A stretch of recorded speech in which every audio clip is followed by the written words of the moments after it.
भीम और कीचक का युद्ध किस कारण से हुआ? महाभारत के अज्ञातवास का समय चल रहा था। पांडवों को अपना एक वर्ष ऐसा बिताना था जिसमें कोई उन्हें पहचान ना सके। यदि उनकी पहचान खुल जाती तो उन्हें फिर से 12 वर्ष का वनवास भुगतना पड़ता। इसलिए युधिष्ठिर, भीम, अर्जुन, नकुल, सहदेव और द्रौपदी ने विराट नगर में अलग अलग रूप धारण कर लिए। युधिष्ठिर राजा विराट के दरबार में कंक नाम से सलाहकार बने। अर्जुन बृहन्नल्ला बनकर राजकुमारी को नृत्य सिखाने लगे। नकुल और सहदेव घोड़ों और गौशालाओं की देखभाल करने लगे, जबकि भीम बल्लभ नाम से राजभवन के रसोइये बने। द्रौपदी ने सैरंध्री नाम धारण किया और रानी सुदेशना की दासी बनकर रहने लगी। कुछ समय तक सब कुछ ठीक चलता रहा, लेकिन फिर विराट राज्य में एक ऐसा व्यक्ति था जिसने पांडवों के जीवन में भयंकर संकट खड़ा कर दिया। उसका नाम था कीचक। कीचक राजा विराट का सेनापति था और अपनी शक्ति, वीरता तथा अहंकार के लिए पूरे राज्य में प्रसिद्ध था। वह इतना बलवान था कि उसके नाम से बड़े बड़े योद्धा कांपते थे, लेकिन उसकी सबसे बड़ी कमजोरी उसका घमंड और स्त्रियों के प्रति बुरी दृष्टि थी। एक दिन उसकी नज़र सैरंध्री बनी द्रौपदी पर पड़ी। द्रौपदी का अद्भुत सौंदर्य देखकर कीचक मोहित हो गया। उसने मन ही मन निश्चय कर लिया कि वह किसी भी कीमत पर सैरंध्री को प्राप्त करेगा।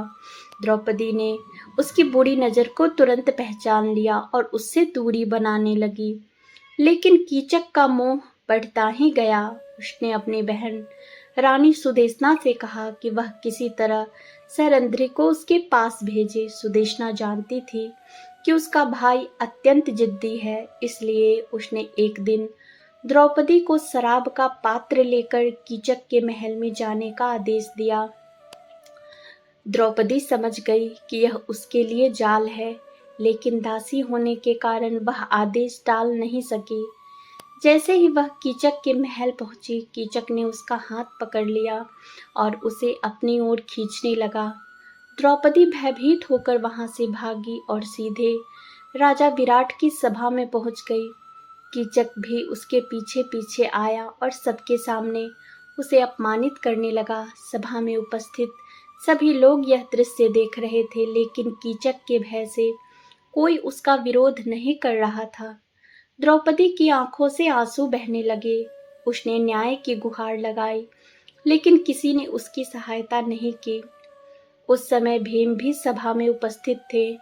उनकी आंखों में क्रोध की ज्वाला भड़क उठी। उनका मन कर रहा था कि उसी समय कीचक का वध कर दे, लेकिन युधिष्ठिर ने संकेत देकर उन्हें रोक दिया, क्योंकि यदि भीम अपना वास्तविक बल दिखाते तो पांडवों की पहचान उजागर हो सकती थी। भीम ने किसी तरह अपने क्रोध को दबा दिया, लेकिन उन्होंने मन ही मन प्रतिज्ञा कर ली कि कीचक को उसके अपराध का दंड अवश्य मिलेगा। उसी रात द्रौपदी रोती हुई भीम के पास पहुंची। उसने भीम को अपना अपमान सुनाया और कहा, यदि आज भी मेरी रक्षा नहीं हुई तो मैं जीवित नहीं रहूंगी। द्रौपदी की बातें सुनकर भीम का हृदय द्रवित हो गया। उन्होंने कहा, पांचाली, मैं शपथ लेता हूँ कि सूर्योदय होने से पहले कीचक अपने अपराध की सजा पा जाएगा। इसके बाद दोनों ने एक योजना बनाई। अगले दिन द्रौपदी ने कीचक से कहा कि यदि वह सचमुच उससे प्रेम करता है तो रात को नृत्यशाला में अकेले आए। कीचक यह सुनकर अत्यंत प्रसन्न हो गया। उसे लगने लगा कि सैरंध्री अंततः उसके सामने झुक गई है। रात होते ही वह सज धज कर नृत्यशाला में पहुंचा। वहां अंधेरा था और एक पलंग पर कोई लेटा हुआ दिखाई दे रहा था। कीचक ने समझा कि वह सैरंध्री है।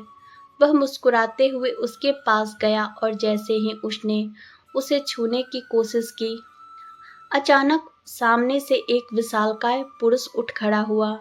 वह कोई और नहीं, स्वयं भीम थे। भीम की आंखों में अग्नि जल रही थी। उन्होंने गर्जना करते हुए कहा, दुष्ट कीचक, आज तेरे पापों का अंत होने वाला है। कीचक कुछ क्षण के लिए घबरा गया, लेकिन वह भी अत्यंत बलवान था। उसने भीम को चुनौती दी और दोनों के बीच भयंकर युद्ध शुरू हो गया। नृत्यशाला की दीवारें उनकी टक्कर से कांपने लगी। दोनों योद्धा एक दूसरे को उठाकर पटक रहे थे। कभी कीचक भारी पड़ता तो कभी भीम, लेकिन धीरे धीरे भीम का अपार बल अपना प्रभाव दिखाने लगा। उन्होंने कीचक को पकड़कर इतनी जोर से जमीन पर पटका कि पूरी नृत्यशाला हिल गई। फिर भी कीचक हार मानने को तैयार नहीं था। उसने दोबारा हमला किया, लेकिन इस बार भीम ने उसे अपनी भुजाओं में जकड़ लिया।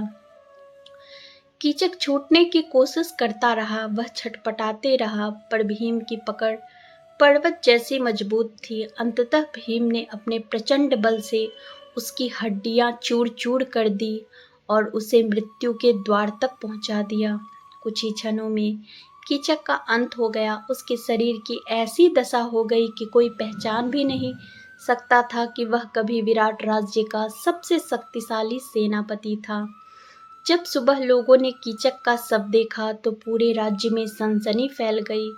कोई समझ नहीं पा रहा था कि इतना बलवान योद्धा किसके हाथों मारा गया। द्रौपदी ने सबके सामने कहा कि उसके गंधर्व पतियों ने कीचक को दंड दिया है।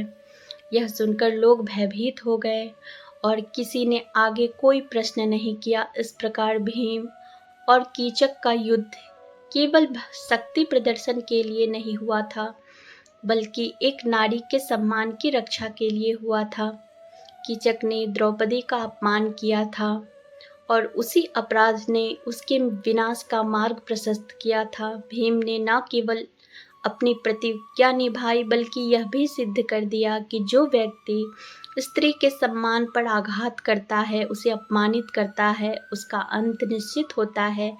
यही कारण था कि महाभारत में भीम और कीचक का युद्ध केवल एक युद्ध नहीं था, बल्कि धर्म और अधर्म के बीच हुई निर्णायक लड़ाई माना जाता है, जिसमें अंततः धर्म की विजय हुई और अधर्म का विनाश हुआ।